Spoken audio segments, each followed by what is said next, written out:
This episode of Around the Layout is brought to you by Spring Creek Model Trains. Family owned for nearly 25 years, Spring Creek is your destination for model trains. Check out springcreekmodeltrains.com for a wide variety of offerings from today's top manufacturers and exclusive products found nowhere else. Whether in Deschler, Nebraska, or at a train show near you, stop in and say wow. To see where they'll be next, visit their website at springcreekmodeltrains.com. If you're looking to bring more realism to your layout industries, look no further than TullyModels.com, the home of Southern Tier Grain Modeler Supply and Steel Mill Modeler Supply. With models to fit steam, transition, and diesel eras, Kevin Tully has you covered with all of the components you'll need to take your grain and steel mills to the next level. Check out the entire catalog at TullyModels.com.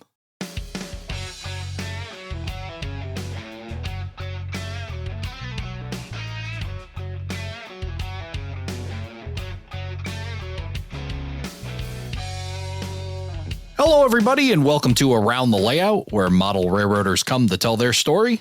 My name is Ray Arnott, so glad you could join us.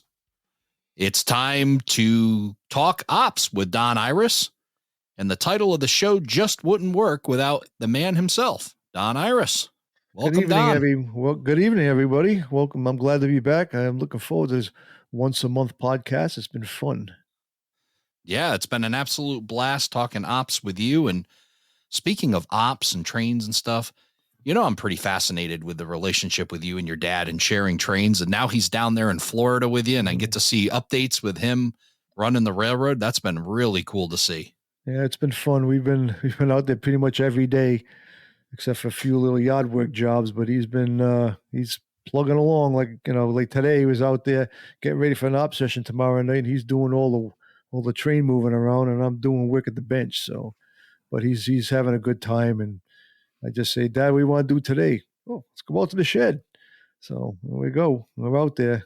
Nice. So he's down there enjoying the little bit warmer weather out of New England and spending time with you, which is just really cool. Really loved seeing your updates, and folks that don't see them should be following your Providence and Worcester page. We got to share a link for that along with everything else, so folks can check that out. And it's just really cool. Really glad that you're able to spend time with your dad. But we got a guest here tonight, and it's kind of funny how things work themselves out. Today's we're recording on Election Day, November 5th. You know, the last time I talked to this guy was actually November 7th, 2022. Oh. And it was completely by accident that it must be just the time of year to talk to Sammy Carlile from Tulsa, Oklahoma, who's joining us. Sammy, welcome to the show. Hey, thanks again for having me, guys. I appreciate it. Yeah. Welcome. Yeah. Timing's everything. So glad to have you back here again in early November for to kind of catch up with you. We almost stretched it out a whole year, huh? We almost 2 years. It's been since November 2022. So 2 years. Wow, time flies.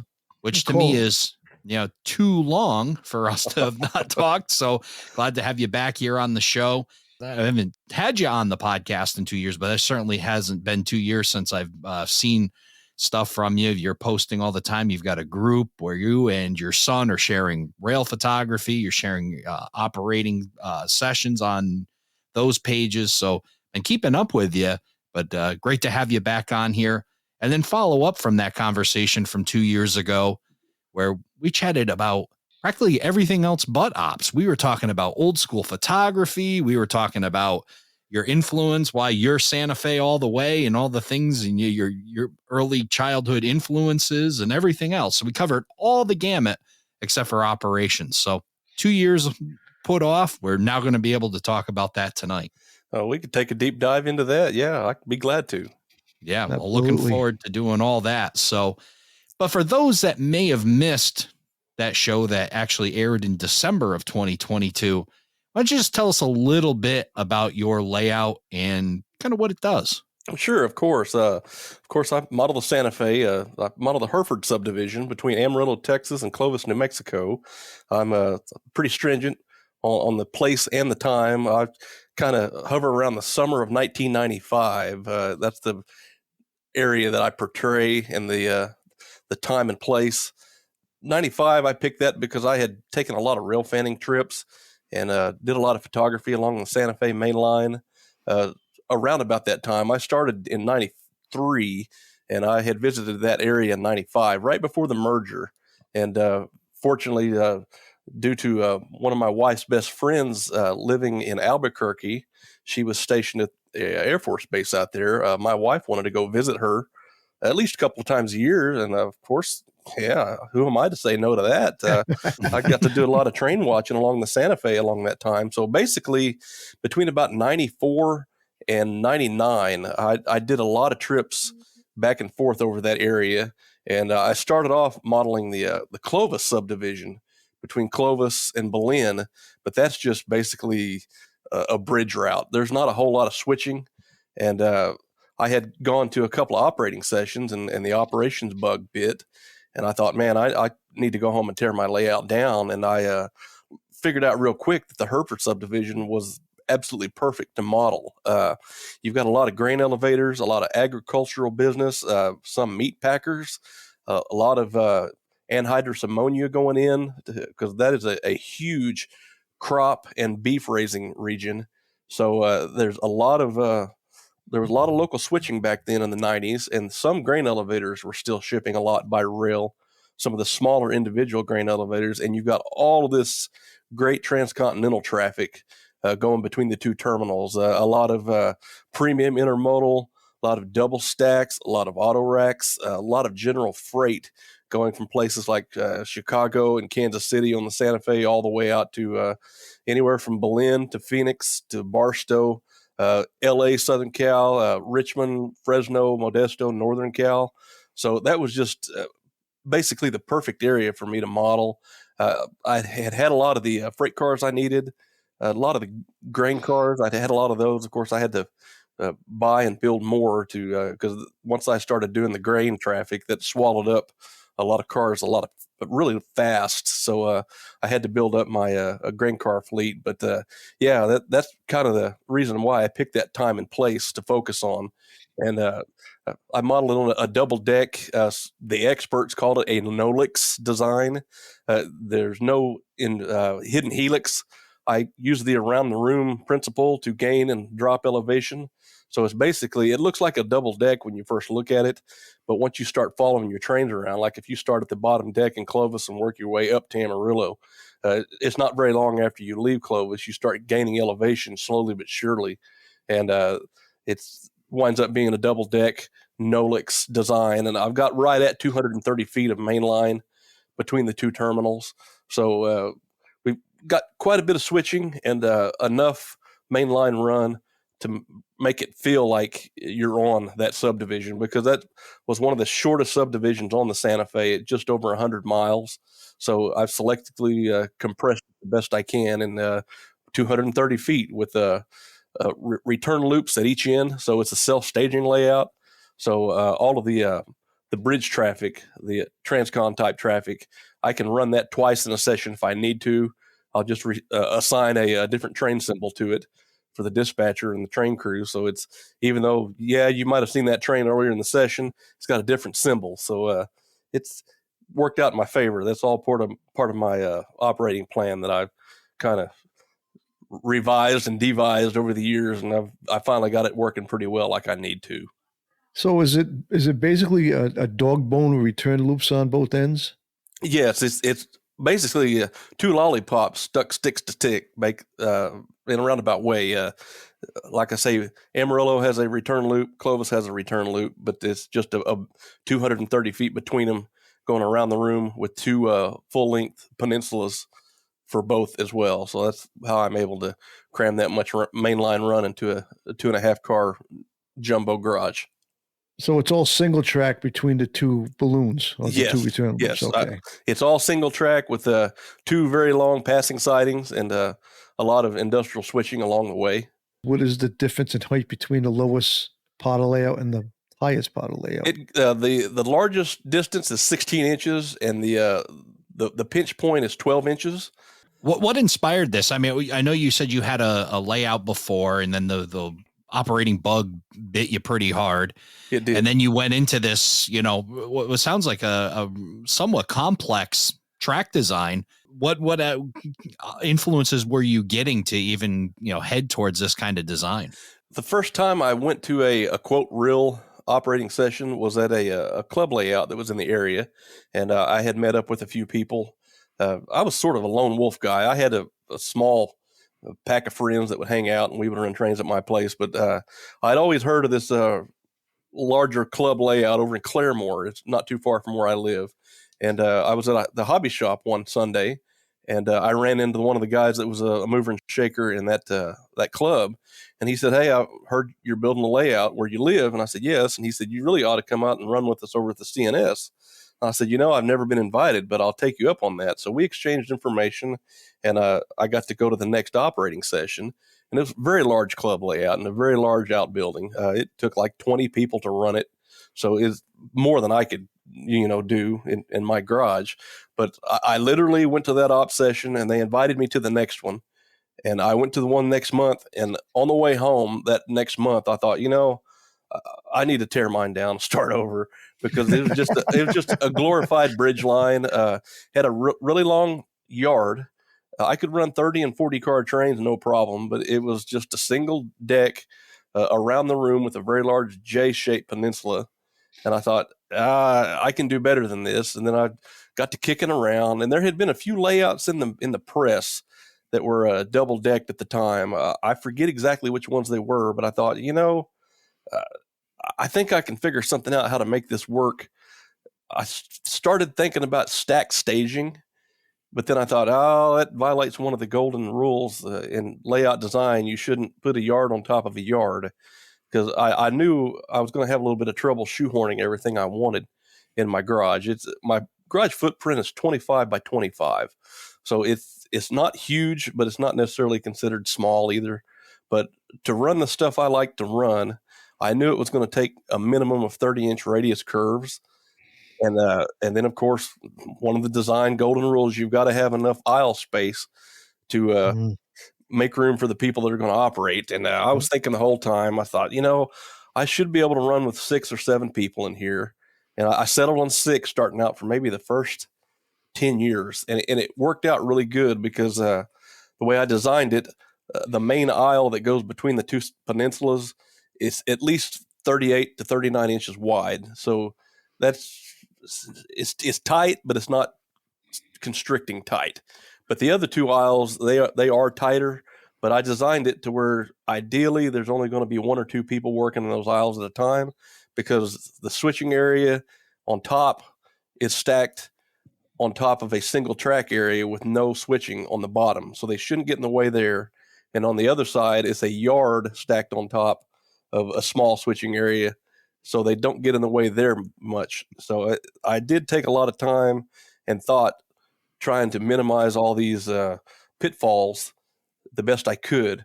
But invariably, some sessions, the way things always work themselves out, there is a little bit of crowding going on, but people don't seem to mind it as long as we're having fun. And my wife makes cookies too, so that anybody that gets too grouchy, I just throw a cookie at them. So cookies are very important. But Don, we've talked about this. It's like the best made plans, right? But then we've seen many of layouts do this.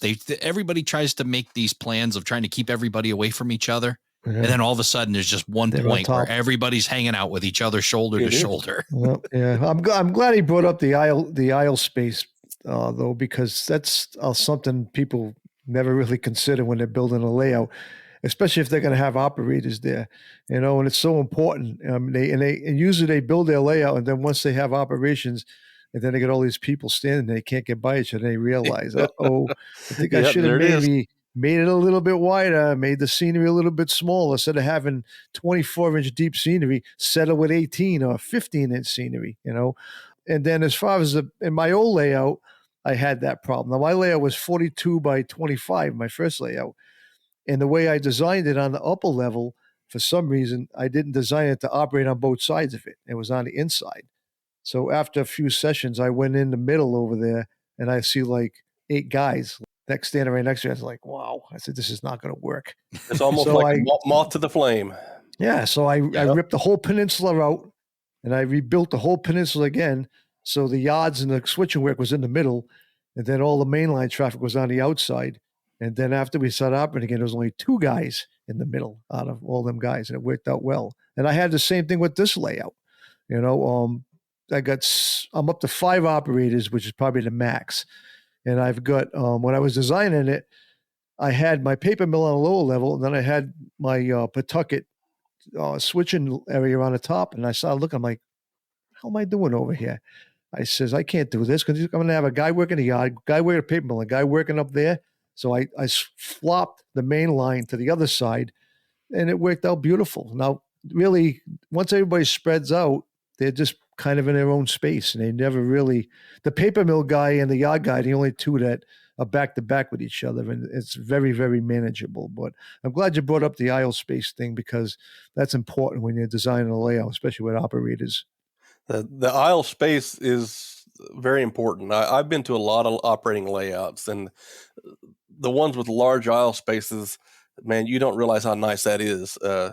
And then I come home, and it's like I see my 2 pinch points, and it's like, man, I wish I could have. The 2 things that I have regrets on my layout design are the 2 narrower aisles, and the fact that I have a swing gate duck under just to get in the into the room. But that's a necessary evil, and I worked around it and to make it work as good as I can. And it's, it is what it is, sort of thing. Yeah, right. Was there a reason why you opted to do what you did rather than put a helix in? Some guys just don't like helixes, but some guys don't I'm use one of those helixes guys because they don't have room, or they don't want to take up that kind of room. That's exactly right. I didn't want.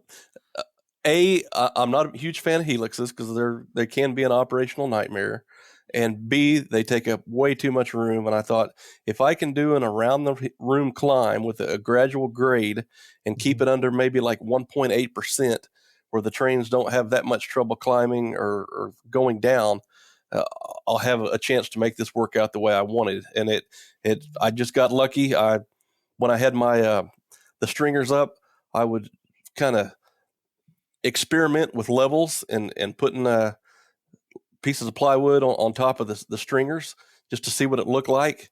I mean, the first 3 months I did a lot of screwing and unscrewing of lumber just to see what it looked like. It looked good on paper, but you both know how that looks. I mean, I know. When you start looking at it and I've got a 3D mind, I can get an idea what it looks like once I've got it put together in front of me. And I had even gone to a Hobby Lobby somewhere, and I bought a piece of light blue mat board to use as my backdrop. So I would lean that against the riser, and I would screw a stringer on the riser at a certain level and put a piece of wood on that, and then put one above that. And once I finally got to where I needed to get, all I had to figure out at that point was where the grades were going to be, how steep they needed to be, because I knew I wanted some level areas between the climbing points to have some switching, because you do your best to keep everything level, because nowadays with the metal wheels and decent track work, those cars will roll away from you. And I still have that trouble on some of them, but most of the switching areas on my layout are flat and level. So it's because you don't want to set your operators up for failure. You do the best you can to make it as simple as you can, because I don't want people leaving when they come here saying, man, that was too much like work. I want it to be fun and a little bit more on the stress-free side. Yeah, no, I understand that, because I got a section of my sugar plant where the tracks go downgrade into the plant.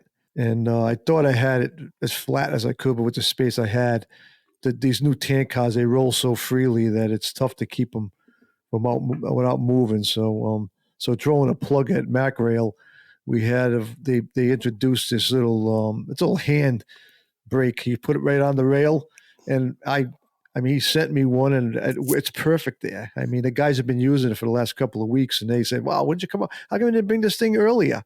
Yep. So some guys would find some weird ways to stop the cars from rolling back from where they were trying to switch them, but that thing worked out great. I can't tell you how many times I've walked around the corner and saw the guys that run on one of my grain trains with a cut of 15 or 18 grain hoppers with the uncoupling stick stuck right down in the Quirk road bed, using that as a brake. I mean, you name it, and I've seen it. I know, I hear you.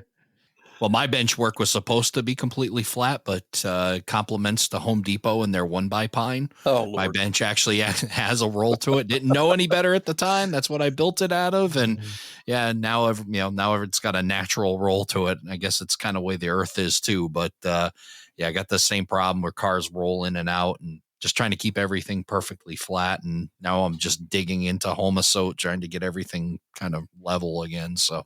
But back to the Helix thing. Now, I have Helix, so I mean, I only have a 20x12 shed. So for me to try to go all the way around the walls without having a really big grade was not going to happen for me.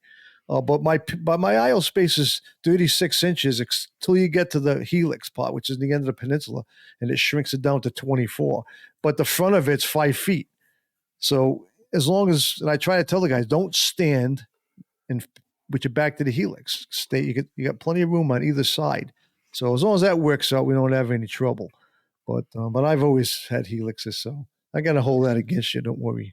No, that's no, but I mean, one of the great layouts that you and I both know, that was Tony Donatelli's Western Maryland, and that was a no-licks design too. Right, and yeah, that worked out perfectly. But he did have a Helix. He did on the opposite side, but it was more of a service Helix more than it was a necessary thing. He could have run it without ever touching the Helix. Yeah. Well, that was the rule. But he couldn't use the Helix during an op session.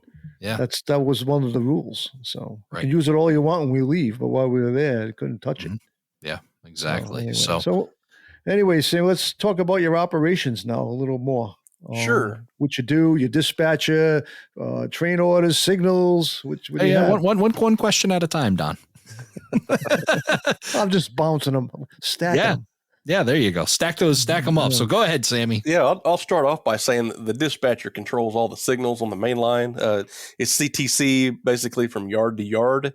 A train will call up, like for example, we go by a lineup. I've got a decent schedule that I've come up doing this all these years, and the first crew will get on the first train that leaves Amarillo, and they'll say, "Hey, I'm on this train," and they'll call in the train number, train symbol. They've got an information card they pick up off the fascia that's got everything, and they'll dial everything up and call the dispatcher, and he's got the copy of the lineup, so he's got a pretty good idea of what's getting ready to happen most of the session anyway. So he'll say, "Look for a signal," and as soon as you come out of the yard, there's a signal right there on the main line, and everybody just follows their signals. Dispatcher controls all of the turnouts on the main line. So it works pretty easy on the mainline trains. At the start of a session, starting in Amarillo, there are typically 6 mainline trains in the staging yard. Well, actually 7. The 7th one doesn't run all that often, though. And then there is an auxiliary yard on the other side that will originate a road switcher and the grain run. So I've got a total of 9 trains that can leave Amarillo going west. And then Clovis, it starts out only having 4 trains to go east. But then several of those trains that go west, when they get down to the bottom, they are westbound from Amarillo. But when they get to Clovis, the yard crew, one of their tasks are they turn the trains on there's a large balloon track on the bottom peninsula. So they go from being a westbound when they get to Clovis, but when they turn them, they turn into an eastbound. And a lot of those trains have work in the yard down at Clovis. So that is, it's not new, but it's the latest thing that I've added on the operation plan. That used to be just a glorified staging yard down there. But I had one of my local guys several years ago saying, you really need to add something down here to this yard, because invariably you get people come to your layout. They don't want to run on the main at all. They don't even want to do a road switch or a local. They just want to stay in a yard and only be responsible for about 10 to 15 feet of track. So I had to devise that. So I came up with that plan of all these trains that go from Amarillo down to Clovis, and most of them are intermodal, believe it or not. I do a lot of switching of intermodal trains. At the beginning of the session, one of the first trains setting, waiting to come into Clovis, is a westbound stack train. It's the SCHLA, Chicago to Los Angeles stack train. It's based on the real train that ran back there. And that train, once it turns, it becomes the SLACH, eastbound stack train, Los Angeles to Chicago. and it drops 3 cars right in the middle of the train. The yard's responsible for going through that train and finding the exact 3 cars, which I block them all 3 together. And they take those trains off of that car and they put in a pocket track. And eventually 2 or 3 more intermodal trains will come down there and do this exact same thing. And they'll have a originating train to originate out of Clovis. And while that's going on, all these mainline trains are running around. And if the yard gets behind, mainline trains do tend to stack up trying to get west into Clovis. But I circumvent that by having 2 of my crews leave out of Amarillo. The first one will take out a road switcher train that handles general freight. Like he switches a warehouse, small sugar mill at Hereford, the Budweiser plant, a couple of small grain elevators, and that is a turn. So that one never comes down to Clovis. That's a local road switcher turn that goes from Amarillo down to Bovina and back. He's sort of a thorn in the dispatcher's side.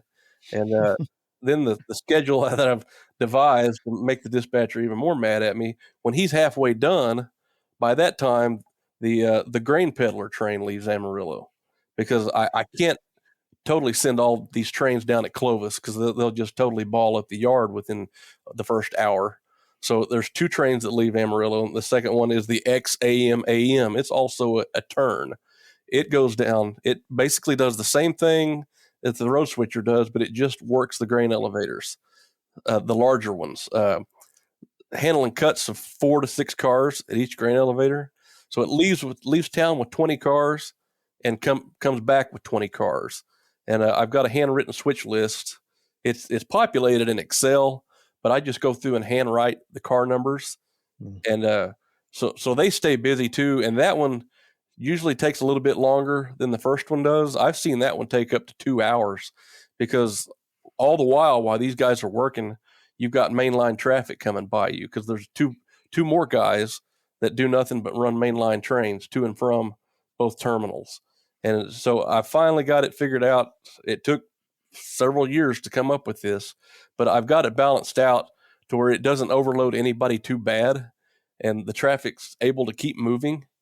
And the road switcher and the XAMAM1, they also do pretty good job of staying out of each other's way. But certain times when runs running a little bit behind, I mean, the old adage in the airplane and the trucking industry, a late plane just gets later. It's the same with trains. Yeah, really. They tend to ball up on each other. Like Don said a while ago, you'll look and there won't be anybody in one aisle, but there'll be 4 people in the other aisle, because one's being held out of town because the road switchers got track and time on the main and siding, because they're doing a runaround move, because they're both turns. I tell the people at the beginning of the session, read your switch list. Both road switchers that come out of Amarillo are turns, but invariably they'll get down there and think they're just going to truck right on into Clovis and they'll be done. But no, you're only halfway done when you're done with your switching work at Bovina. You got to run your power around your train, put it back together, and fight the current of traffic getting back to town. So it's pretty fun to watch happen. It's like a slow motion train wreck sometimes, but on the rare occasion I do have a pretty seasoned crew where everybody's been here several times. It runs like a top. We've had a few 4-hour sessions. We usually run 3 to 3.5, but I have been known to call a crew for specific 4-hour sessions, and we ran 28 trains in one 4-hour session. So that's moving a lot of freight. And all 3 of the road switchers got ran, because if everything's running good, there's one of the trains that leaves Amarillo. He'll drop a cut of 16 cars in Clovis, and that becomes an eastbound road switcher train that does all the trailing points headed back that direction. That doesn't get ran all that often, but I've got it on the schedule just for special occasions when I know I've got a really seasoned crew coming in. So it's all of this was a lot of trial and error. I had an egg on my face trying to accomplish a few of these things, but when it works out good, man, it really works out good, and it's a lot of fun to just sit back and it's what's the old saying? Watching cows skate in a cornfield. Now, do you That operate? must be an Oklahoma saying, because I've never heard that up here in the Northeast. That's got to be definitely an Oklahoma thing. Yeah. Watching cows skate in the cornfield. Now, do you operate during your session? You just kind of walk around and I mostly walk around and heckle people, to be honest with you. So you're a superintendent then? So, You're not really an operator. I'll I do don't the do occasional that. maintenance away, but most of the time I'll just sit back and watch, take pictures of people and heckle them. And when I see somebody doing something really harebrained, I'll say, well, "What are you doing? Why are you doing it that way?" Exactly. See, that's why Don has to operate his, because that's what he would be doing, That's what going I'd be over there. doing. Why are you doing operate. it that way? Yeah. I can't do it. I tried. I got to be a part of the thing. That's just the way I am. The other question I had is, we talked about the CTC. What do you use for a CTC system to control your signals and everything? All of the electrical side is from the Digitrax format with the SE8C cards for signal drivers, and I've got optical detection on all the blocks, and then the JMRI CATs on the computer screen. All right, that's what I use. And then everybody that's on a train crew, they've got a throttle in one hand and a two-way radio in the other, and a switch list. And on the road switcher and the grain train, I run a two-man crew, so that's very entertaining sometimes, especially when we do a crew draw and the two people that historically don't work well together get forced to work together. And, some people have made even better friends, and some people have made even better enemies out of that deal. Do you have a remote dispatcher, or is dispatcher's right in the same room? The dispatcher's right in the other room, right on the other side. If he wants to, he can stand up and look out and see what's going on. And I've got a closed circuit camera that overlooks Amarillo Yard, because in addition to being the dispatcher, he's also the Amarillo Yard master. He controls the switches going into and out of that yard on the main line, because I've got 6 mainline tracks that are through tracks, and then junior yard over there that the local and the grain switcher originate from. That holds about 50 cars right there, and then it's got a couple of locomotive tracks. So, of course, that's the upper level, so it's not really scenic on the backside of the backdrop. It's just very utilitarian. So the guys will get up there and put their train together, and as long as main one or the siding's open, they've got a running track coming out of junior yard to make the switching moves. Of course, that's dispatcher control, so they have to call him and ask him for a signal out on the main there. So that's I tell them, pay attention to that signal. If it's red, you cannot go past it, because the dispatcher's got control of that. And he's in the next room. He knows where you live. He is in the next room, and that's been fun a few times. I've had a few people that are, they think the red signals are just a suggestion. They say, "Oh, he's not watching. I'll just sneak past this," and he can see it on the screen. And the ones that pay really close attention, they'll kind of lean over in their chair where they can see out the door. And there's this one particular switch. If you pass the signal, it's another 1.5 feet, and you're on top of the turnout, and he'll throw the switch underneath you. And when you try to back like up, a derail. Yeah, it's yeah. See, my dispatcher's remote, so he can't stand up and look in. He calls me. What's going on over there? You're his eyes in the sky. Yeah, right. But it's fun, And you mentioned MOW equipment that you run. So you do. That was another question I was gonna ask. Do you run MOW equipment and kind of mess with the dispatcher during an op session? I don't usually. When I mentioned the MOW, that's me. Like if something's hanging up, I'll go do live maintenance away on it. I've got a little toolkit I keep out with a couple of screwdrivers, needle nose pliers, X-Acto knives, the bare necessities. So I keep that. So if something's going wrong, I'll try to fix it on the spot. But as far as your question about adding special trains to a session, of course and absolutely, I'm not above adding a special train onto the lineup, just to see if everybody's paying attention. I had one of my good friends a couple of years back when the depressed center flat cars came out from, I believe it was, I forget, one of the manufacturers. He bought me one of those cars because I didn't have one on the layout, because he picks on me because I've run a bunch of these intermodal trains and double stacks. And he said, you need some of the slower stuff. So he bought this depressed center car, and of course he sent me a load with it. So this is really cool and different. So I built that. And I got to thinking, back in the day, I would shoot things like that every while. I thought, I need to put something like this on the layout. And of course, I've got a good friend. He's the owner and proprietor of Macrail. He is a high wide specialist. So I kind of picked his brain on a few things, and he sent me some ideas, and I came up with this diabolical operating plan to add this high wide special to one of my op sessions. And the guy that bought the car for me, I said, "Hey, you're going to run this train here a little bit, so I want you to be ready." So the instructions for this train, it's a 25 mile an hour max train, and it for all meets it has to be stationary, because this big circular thing. I came up with this big crazy plan that it's going to go from Amarillo down to Clovis, and then Clovis it takes off down the Carlsbad sub to where all those potash mines used to be.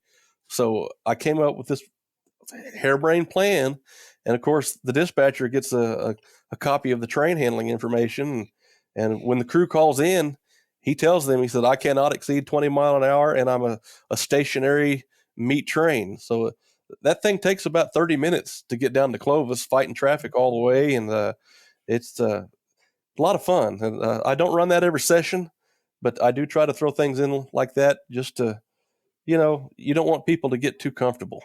I'm sitting here quite envious that you have the ability to do that flexibility. One day I'm going to have a layout where I can do that. And that sounds like a lot of fun to be able to just throw in an extra train, throw in something different, just to shake it up just a little bit and not have your operating session the absolute same every time. That just sounds like an absolute blast. I just started that Santa Depress car. Same thing. I got the Macrail boiler on there. So what we do is I got a CSX yard, and I always wanted to add the fifth operator. So what I did is I put the Santa Depress car in the CSX yard at the tail end of the yard. So the crew is going to pull the car out, get it in. He's going to put a train together. He has to bring the car over to Worcester, hands it over to them. They put their own power on it and a caboose and a buffer car, and then they take it up to Valley Falls and set it off on a siding up there. Because really, until the session gets going, the guy running the CSX yard really doesn't have much to do.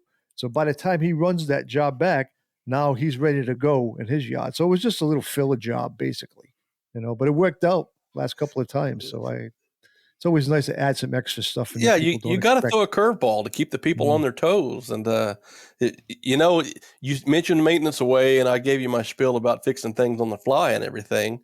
But I did come by these, I think BLI made them for a very short time, these little maintenance away trucks. Have you guys seen those? The little bitty small ones? Have you seen mine? I have. Mine's even, it's crazy because I used to listen to the scanner, and I wrote all this stuff down on a piece of notebook paper. And when we've got a full crew, my oldest son, he usually likes to run with us when he can. But I said, "Hey, this is for guests. But halfway through the session, you come out and you ask for track and time. And if the dispatcher can, he'll give him track and time to do a track patrol." Mm-hmm. And everybody just kind of grinds to a halt while you see this little bitty small white maintenance away truck trucking down the track. Yeah, those things are fun. I mean, they're really cool. Yep. Yeah, it adds the realism, like that, just that randomness, that kind of stuff, the track patrols or something randomly going wrong or an extra train or anything else. Again, just so when your operators show up, whether it be yours, Don, or your Sammy, that it's just something a little different. And I'm going to get that ops bug enough to where you did, Sammy, where I'm just going to go out and just rip everything out and start over again. A lot of people have done that. But yeah, there's those little things that people never really consider when they're operating, especially because you have the same crew every week. They get used to everything they're doing. And then eventually, I don't know, to me, it kind of gets stale, So you got to kind of throw some stuff in here every now and then. Not all the time, but every now and then, just to kind of keep everybody on their toes and realize, oh, well, there's something different going on. I got to pay a little bit more attention, But just those little things are fun to add. Don, that is a perfect point. That is why a couple of years ago, I was operating about once every other month because frankly, it's quite a bit of work for me. I like to do things myself. So I was trying my best. I think I operated 12 times that year. I did several back-to-backs for groups coming in out of town. But I thought, this is getting to the point where it's getting close to oversaturation for some people. Mm-hmm. And I don't want them to think of my layout as just a boring thing. So I cut way back on operating. I think the very next year I only operated maybe 6 times. So now I've got to the point this year I've been even less. I started doing a lot of custom painting work for people that had been bugging me for years to do things for them. So I thought, this year I'm just going to back off the operations. But I just had my 4th operating session for this year just a few weeks ago, and it's like, man, that was kind of fun. I'd like to do that more often. So it's the ebb and flow, but the fact that I kind of put a pause on having that many op sessions, you don't want people to get bored with doing the same thing. You try your best to change things up, but also having the same crew month after month, you got to really be careful on that, because people will turn into, creatures of habit, muscle memory, doing the same thing. So yeah, doing those, putting some different trains on the lineup that do different things, running maintenance away, high wide specials. That is a really cool nuance of the hobby, and it throws a cog in the gears, and it slows It does. down. Do you let these guys? So do you make them rotate through all the jobs to keep them fresh? So they, or do you let guys run the same job continuously all the time? I try not to do that, but I do have a couple of guys that when they come, they're so good at running the yard and they know the schedule. And you know how the yard is. If the yard doesn't run, the layout doesn't run. So It's very important that the yard at Clovis stays fluid, because I have seen 2 or 3 trains waiting to get in the yard at once, and it causes everything to be a diorama. And when it gets to that point, it's almost like the point of no return. It's going to take about 30 to 45 minutes to work itself out of that. And the guys have nothing to do but stand there and pick on the guys in the yard because they've gotten slammed. And most of the guys that I operate with were really good friends from around here, and there's a lot of heckling. So, everybody gets or gives a hard time, and nobody really gets offended. So it can be a lot of fun, but it's in the same breath, you're sitting there watching this and thinking, man, this could have been a little bit better. How do I fix this for next time? But yeah, I try not to, if somebody wants to run the yard, I let them. But usually it's a key group of people that are yard guys. Everybody wants a shot at that XAM train, because the best anybody's ever done it is like an hour and a half, because it's a pretty involved job. You're and all you're doing is switching grain hoppers, but there's a certain way you've got to do it to where it will work, and you got to get back into town with your train all together, and that is a make or break train for the whole session. If it gets in the way and it's too late, it'll just cause everything to bog down, basically. Yeah, that was on top of that you said about the.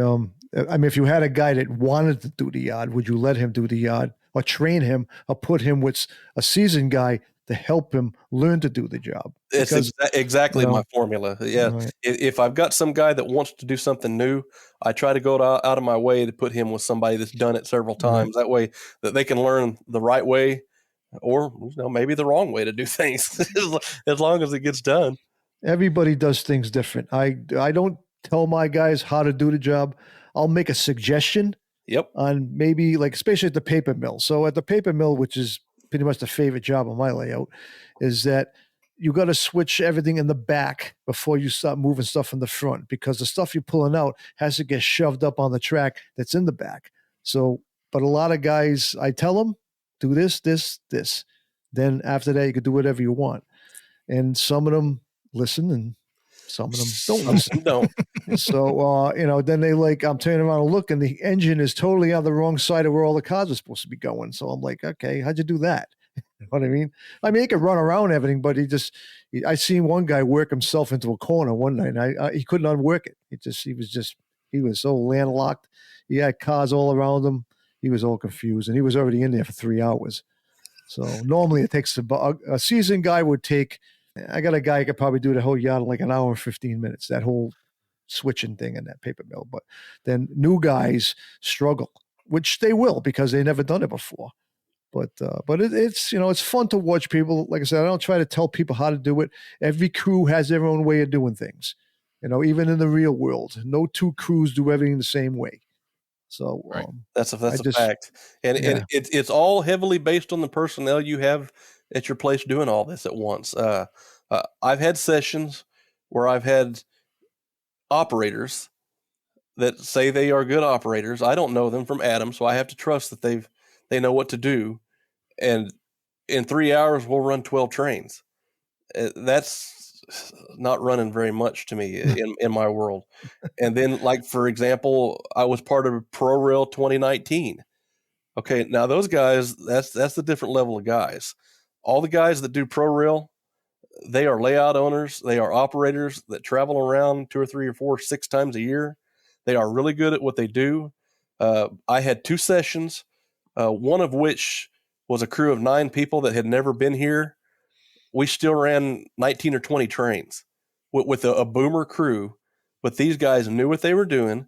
These guys all read the instructions. They followed the instructions, and I couldn't believe how good it went. I mean, I was shocked. And then the next session on Pro Rail, I think I had 6 people that had never been here, but 2 people that had have, and they turned around and turned and burned and ran 22 trains in 3 or 4 hours. Wow. I mean, it was really impressive. And then you've got the people that say they can run, and like you say, they wind up painting themselves into a corner in 2.5 hours, and you kind of feel bad for them. But as long as you read my instructions on my switch lists and follow what you're doing on the switch list, it's sort of like playing checkers. Right. I've written everything out for you. There's click charts on the fascia for every switching location. All you've got to do is comprehend the first couple of moves. Then after that, it's all repetition. I think we're going to have to pull that Don Irace drop of read the paper. And add in somewhere here. Yeah, it's right there. It's like, what track do these cars go on? What's it say? Yeah. Track 3. Where's it go? Track 3. The success you've had, though, also speaks well to the instructions that you write. And, sometimes that takes a little while to develop, but obviously, you're able to convey that information really well. Talk about your crew itself. I mean, how many guys do you have on your call board and, on a regular basis? Ideally, the perfect session, I've got 2 2-person crews and 2 1-person crews. So you've got 6 right there. Then you've got a dispatcher, that's 7. You've got 2 people working in the yard down in Clovis, so that's 9. That for me is the perfect size crew. It works really good. I tried to experiment by adding 1 more. That's sort of critical mass. It works good for a little bit, but if one thing goes wrong, it just causes the snowball effect. So I try to keep it down to 9. 10's fun for a little bit until it's not. So that's how I break my guys down to start the session, and start with those 2-man guys or 2-man crews running the XAM AM1 will leave, and then it's called the Artex Road Switcher. It follows him right out of Amarillo. So those guys are both 2-person crews because it's a lot to handle. One guy just carries the radio and the switch list and the uncoupling pick, and the engineer basically just carries the throttle and listens in and tries to pay attention to everything that's going on and switch cars without, breaking anything or getting in the way. And your yards, when your trains are done at the end of the night and they're where they're supposed to be, do you switch cars, take cars off the layout, put new cars on the layout, or you just use the same rotation of cars? On all the mainline trains, they pretty much stay together. About once every other year, I'll alter the consists just to make them look a little bit different. I alter my locomotive consists quite a bit. In fact, probably too much, to be honest with you. But you don't want things to be stagnant, so I try to change the locomotive consists. But as far as fiddling cars on and off a layout, very rarely. Once I get a good balance, I try to keep everything on. I do have extras if I need extras, and I'll swap out a car here and there. But like, for example, the XAMAM1 grain train. It's got about 80 cars on the layout right now. There's enough for 3 full trains, plus some extras that stay landlocked at the grain elevators. Basically, they're not really landlocked, but they're there, and they're not supposed to be picked up. So I use those as a telltale to see if the crews are paying attention, because some guys will just pull a whole track full of cars, and you're not, there might be 7 cars on that track, but the switch list says you're only supposed to pull 6. And they're in one solid block. I don't fool around trying to make, pull the first 4 out, leave the next 2 and pull the next 3. Because I know the real world does that, but I try to focus on making things easy. Like, for example, running things in blocks. Now the road switcher, he does handle individual cars. You've got to be on your toe to pay attention to that. But the grain train, I try to run it in blocks of 3 to 4 to 5 cars a piece. Like I say, he's taking 20 cars out of the yard, and he's switching a lot out there, doing customer service moves from the storage tracks to the loading track. Then he'll pull the loads and put in his train to take them back to town with him. So it's 20 cars out, 20 cars in, but it's a lot more work to get to that. So do you have like cycles, like this week, say you work 3 weeks in a row, do you have like 3 different cycles of switch lists that you use, or do you use just one and just do the same thing every time? That's exactly what I've got. I've got 3 cycles of switch list. I use Excel switch list because I work in Excel all day, every day. So same thing. It's easy for me just to do an Excel switch list, and I can change it on the fly. All I've got to do is make a quick change and reprint it, and it's a double-sided switch list. Your soup and your instructions are on the front of the page, and then your picks are on the back of the page. It tells you exactly where your cars are at, the cars that come back. It tells you the cars that stays. It's not prototypical, but I found out that it's easy. People can follow it pretty easy. As I tell them at the beginning of the session, as long as you follow the instructions on that switch list, you should make this happen pretty easy. I'm not saying it's not a challenge, because it is, because you're contending with, the traffic around you and the people around you. But most of the guys don't have too much of an issue. And I've had a lot of guys tell me that this was very stress-free, but it worked, and it felt prototypical in the same way. And with a mix of mainline trains that are getting in my way, I couldn't get it done as quick as I wanted to, but that's prototypical because I'm always having to wait on a more important train. So it's just like the real railroad was back then. Well, you mentioned prototypical, and I'm curious. You've set the era to the summer of 1995. Your ops scheme, would you call it more prototypical or more freelance? Well, that's a good question, actually. I was fortunate enough to get a copy of the Santa Fe Transportation Service Plan effective January 1st, 1995 from my good buddy Dave Appadizano. I don't know how he came down with this thing, but he called me one day and he said, "Hey, I've got something for you. I'm going to drop it in the mail to you." And I thought, "Oh, hey, this is great." And when it came, it's like, holy cow, it's got way more information than a model railroader would ever need. But when I got that is what made me finally put 2 people working in the yard in Clovis, because I finally had an idea to run these blocks and these intermodal trains. Because, I mean, not everybody switches intermodal cars in HO scale, because it's most people, when you think of an intermodal train, it's an A to B train. But a lot of mine do a lot of switching, and it gives the 2 people enough to stay busy for 3.5, 4 hours if they need to stay busy that long. But gleaning information from the prototype, learning how certain trains were blocked, and the TSP not only had the intermodal schedules and the blocks and everything, it also had a lot of the manifest traffic, how it was blocked.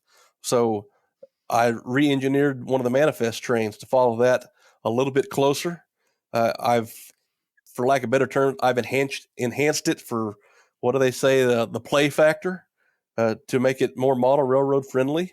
That way, it kind of fits my layout better, and it gives a crew another train to run. You drop that. I think I talked a little bit about it earlier. The westbound train, it comes down to Clovis, turns into an eastbound, and drops 16 of its cars that are pre-blocked. and that becomes the eastbound local out of Clovis. And then the 6 grain hoppers at the head of that train, they go back into the yard, and the yard crew goes and fishes 14 cars out of a grain elevator, and that's another outbound train out of the yard right there. And I gleaned that by looking at that TSP that Dave sent me, the way those blocks were scheduled to work. And my Clovis is just like the Santa Fe's Clovis back in the day. It's a major intermodal block swap location, but they did have enough manifest traffic in there just to keep things really busy. And they had plenty of switch crews working 24/7, make sure all these trains did what they were supposed to do. And of course, I don't have that room or the luxury to have that many people working, but I did put a lot of thought into how Clovis worked and how it made the rest of the layout work better. It's an impressive operation for sure. Absolutely. A lot of people call it nerding out. You know, the railroad's already done everything for you. All you've got to do is, for lack of better terms, I hope I don't offend anybody, but you dumb it down a little bit to make it fit your layout. And like I say, add to the play factor a little bit to give guys more things to do. It's glorified busy work, but face it, when somebody comes to your layout, they don't want to be standing there with nothing to do for much more than 10 or 15 minutes at a time. They want to run at their own pace, usually, I've found. But most of the guys, when they come to my layout, they know they're going to get to run quite a bit. And believe it or not, I've actually had guys that normally like to work road switchers and yards. They say, I want to run on the main this time. I want to see how many trains I can run. And I've had a few guys run 6 or 7 trains in 6 hours. It's that doesn't sound like a lot, but when you're waiting for other trains, and sometimes you got to wait to get out of or into a yard. Anytime you go to a layout on a 3-hour session and run 6 or 7 round trips on a layout like that, I think it's pretty impressive. It involves staying marked up quite a bit. One of the guys that did it called it turning and burning, and he did it. And of course, Samuel was out there, my oldest son, and he ran mainline trains, and he ran 6 or 7 the next session too, because as soon as he tied up on a train, he'd say available crew at Amarillo, and the dispatcher, he just goes down his lineup and says, okay, the next train is 199, the lead motor is 250. And he picks his card off and gets his address plugged in. And he said, okay, I'm ready to pull. And the dispatcher gave him a green signal, and away he goes, just like the real ones did. It's always important to have a good dispatcher too that can keep trains moving. Because without a good dispatcher, you can get in trouble real fast. Yeah, one more level of nerding out. The Clovis sub back in the 90s. I've actually talked to several of the crews that ran that back then, and their goal was to get to 70 mile an hour as quick as they could once they left Amarillo. And if they were on a really, really hot train that they knew they were going to get green signals, they tried to average 64 mile an hour better the whole trip. And that involves getting up to speed and slowing down for the permanent speed restrictions. So it really was a glorified racetrack. And there was a permanent speed restriction when you come around the curve, right when you cross the state line at Texaco. It's when you go from Texas to New Mexico. There's a 35 mile an hour speed restriction right there. But then it's 10.2 miles from straight track to the depot tracks at Clovis. Those guys would try to get their train up to 70 so they could, quote, grandstand coming into the terminal. that would be highly frowned upon nowadays, but back then I actually saw that happen several times when I was on my rail fanning trips. And then going back east, when you'd come out of Clovis, you try to get up to 70 as quick as you could, then you slow down for that speed restriction going around the curve. And as soon as your head end power would cross the highway crossing, they would just slam that thing into run 8, and the Fred would cross that highway crossing running 60, 65 mile an hour. And the highway paralleled it right through there, like really close. You could throw a rock at the train and hit it. And those guys would hammer them. It was really impressive. So if you chase the right train to where they know they're going to get a good run, they would pin those ears back. And there's a lot of times you wouldn't be able to catch them because the highway has a couple of speed restrictions that the railroad does not. And to not be able to catch a mile long piggyback train is pretty impressive. It's a really neat stretch of railroad. Well, we mentioned at the top of the show, you and I had talked nearly to the day 2 years ago, and you mentioned about your passion for photography and obviously model railroader. But you didn't mention author. And then I picked up the recent copy of Designing and Operating Yards by Dave Abelies, and pleasantly surprised to see on page 62 an article by Sammy Carlile. Why don't you tell us a little bit about writing that? Now, hang on just a second here. I haven't even gotten my copy yet, Ray. There it is. I've got it on order. I've got it on order. It just hasn't delivered yet, so I'm waiting. Boy. So don't spill the beans too much. I was approached by Dave. I've worked with him on a couple of projects over the years, and yes, I have submitted things to publications, and I've been in Craftsman and Railroader and a couple of the others of the smaller publications, and he asked me if I'd consider doing a piece for that. I didn't know I was going to have my own little article, to be honest with you. I just wrote a few things and submitted some photographs. So it'll be a surprise to me when I get it. There you go. Well, I won't give away too much, but definitely check that out. Again, this is the Model Railroader Layout and Design and Planning Series, Designing and Operating Yards by Dave Abelies. And you can pick that up. We'll provide a link along with other links, including some photos as well, all on our website. You can check that out at aroundthelayout.com/131. Sammy, what an awesome time learning more about your Hereford sub. Don, we got to get to Tulsa and go check this out. No kidding. We got to get to a lot of places. Yeah. Well, this is one on the top, very top of the list to definitely check out Sammy's layout and get our hands on the throttle and see how many trains that we can get running in that period of time. Absolutely. You guys come down here and spend a weekend, and we'll do all sorts of fun stuff. I'll shove some barbecue in your face along the way too, if you don't mind. You didn't even have to sweeten the deal yet. You did. And there it is. I think you got a winner there. So Sammy, thank you so much for coming by and sharing your story. Absolutely, guys. Thanks a lot for having me. I hope I didn't get too long-winded and ramble on too much, but it's a lot of fun, and I like to see the railroad come alive, and it's a sense of pride for a layout owner to see all the work and the time and effort he's put into when things actually do run good. Thank you for joining us for this episode of Around the Layout. Learn more about today's episode, check out past shows, and much more on our website, aroundthelayout.com. Show your support by becoming an operating crew member at aroundthelayout.com/crew. Follow us on social media, aroundthelayout.com/social. And send us your feedback, aroundthelayout@gmail.com. Thanks for hanging out with us around the layout.